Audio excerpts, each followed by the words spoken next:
Hello, আসসালামু আলাইকুম।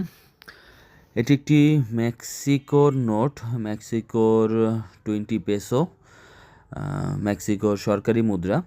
নোটটিতে Benito জুয়ারেজের একটি ছবি দেওয়া আছে সামনের দিকে, যিনি একজন ঐতিহাসিক ব্যক্তিত্ব, সাথে মেক্সিকোর প্রাক্তন রাষ্ট্রপতি।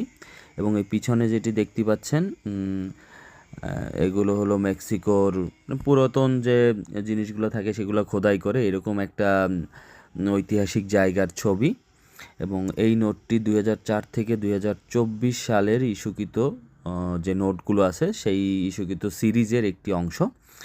এই সিরিজের বিপরীত দিকে একটা প্রত্নতাত্ত্বিক স্থান, এই যে প্রত্নতাত্ত্বিক স্থানের একটি ছবি দেওয়া আছে। আর নোটটিতে বর্তমানে এই নোটগুলো চেঞ্জ করার, মানে এই যে প্রাক্তন রাষ্ট্রপতি ওনার ছবি চেঞ্জ করে নতুন ইস্যু করার কথা চলতেছে, বাট আমি সিরিয়াস যাই না বর্তমান নোটগুলোর অবস্থা কী বানাবে। বাট এটা একটি পলিমার নোট। ধন্যবাদ সবাইকে।